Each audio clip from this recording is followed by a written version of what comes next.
Now, when you add them all up right round the Pacific, you'll find that the rim of the Pacific has greatly increased in length. That means that the area of the Pacific has greatly increased. But according to plate theory, and to take in the increase of Pangaea, the Pacific should have greatly decreased. This is absurd unless the Earth has greatly expanded. Then you've got the floors of the ocean. They're all very young. Very little of it is older than 100 million years, anywhere in the world. None older than 200 million years. And that's only a 20th of the age of the Earth. Where are the old ocean floors? The plate people say that they've been subducted. Did they ever really exist? Fossil and paleomagnetic evidence shows that the Permian equator went through Texas and New York. And at the same time, the Permian equator was just south of France.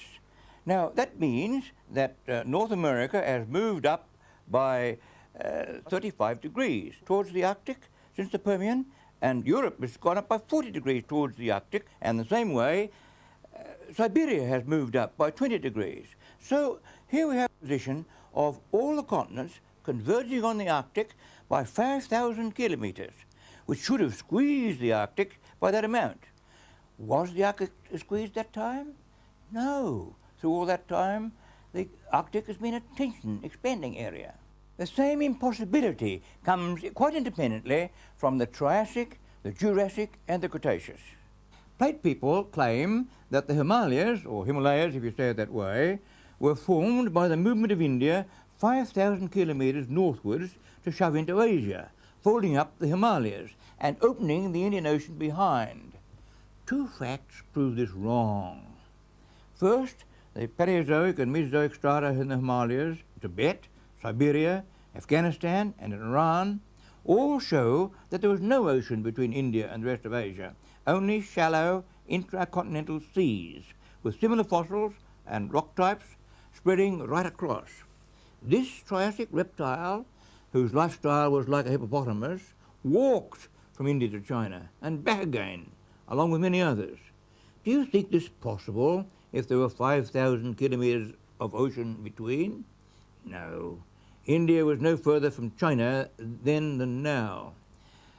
The great folding and orogenesis and uplift of the Himalayas did not commence until the Miocene, whereas the opening of the Indian Ocean commenced 150 million years before that and was largely complete before the Miocene. Plate tectonics can't explain the Himalayas. The paleogeography is all wrong, the timing is all wrong. This is a map of the Atlantic seaboard of North America, from Florida up to Greenland. Now, the fossils of the lower Paleozoic in here are so very different from the fossils on this side of the line. Even the same age and in the same environment, these are so different that everybody agrees that they couldn't have been close together like that at the time they lived. So the plate tectonics people require that this line represents a wide ocean, and that these rocks were way over here, some thousands of kilometers away, and eventually closed with the swallowing of the whole ocean along that line. That line is all that is left of the ancient ocean. Now, if this were true, when the continents were separated, these rocks would record their pole, and these rocks would record their pole, which would be the same pole. And as the continents moved together, those poles would move apart by the amount of the motion and in the direction of the motion. Now, do we find that? No, in fact, we don't. We find a wide separation, but the separation is in the direction of the suture. Not closing like that, but moving along this suture. Now, before that suture was moved, England was right down here, very close to where Florida is now. And Florida and the Maritime Province rocks were still further along in that direction. Now, the motion was that England moved right up here, 5,000 kilometers to that position, and it brought these rocks into close contact with those. The closure along this suture was not due to the motion of two continents together, as tectonics people claim, but the movement along the suture. As I said before, all the ocean crust is of very young age. Now, if we take that crust out to see what it was like before, we find that all the continents will completely enclose an Earth half the diameter with no oceans at all. Now, when Dr. Embleton and Dr. Schmidt of the CSIRO were studying the paleomagnetism of the Proterozoic rocks some 2,000 million years ago, they found to their surprise that the continents were in the same radial position as they are now. In other words, the continents have moved apart, not by sliding on the surface, but by moving out radially. Now, that is exactly what my friend Klaus Vogel of East Germany found when he fitted the continents together on a small globe inside a transparent outer globe of the present-day Earth. As he progressively eliminated the oceans, the continents converged as they went back in along the radius and fitted together on a globe half the size, enclosing it completely. Now, Dr. Andrew Dixon, a geochemist of the Bureau of Mineral Resources in Canberra, has been studying the missing Archean crust.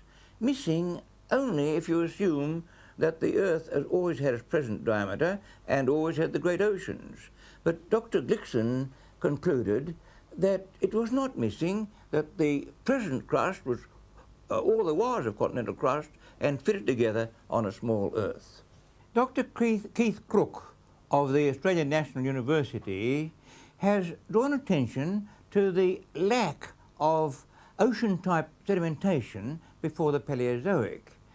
This could mean the lack of oceanic environments before the Paleozoic. In other words, the great oceans as we now know them didn't exist until fairly recent times. Of course, most geologists do reject ideas of Earth expansion, but in fact, very few of them have studied it. This is not surprising because when you come to think of it, no scientist could possibly read even the abstracts of all the papers in his own field. And because Earth expansion has been generally discarded, these are the first papers which they don't read. Dr. Peter Smith of the Open University in Britain polled a large number of geologists, and he found that not one of them had studied my book on Earth expansion. Of course, some have studied it, and some have risen to defend the orthodox views. Some point out, for example, that if all the continents were brought together and so that the Earth was half its present diameter, then the weight of objects on the surface would be 4 times their present weight. Well, Dr. Stewart, or Professor Stewart of Reading University, has demonstrated that the gravity force on the surface of the Earth could not have been as much as that. But Professor Stewart's argument assumes that the mass of the Earth has been constant. Well, has it? I don't think so. I think that all matter in the universe grows at a rate depending on some power of pressure and time. Then others point out that if the Earth was shrunk to half its diameter with only the continents, they would be drowned to great depths by all the ocean water. There'd be no land surface at all. But this assumes that the water was always there. Was it? I don't think so. At a very early stage in the Earth's history, the Earth lost all its water, all its gases, all its vapors. And our present atmosphere and the present oceans have accumulated through geological time, partly from emanations from volcanoes, but mostly from the new volcanic rocks coming up on the ocean floor for the growth of the oceans. So that there's a direct link there. The volume of ocean waters has kept in step with the area of the oceans.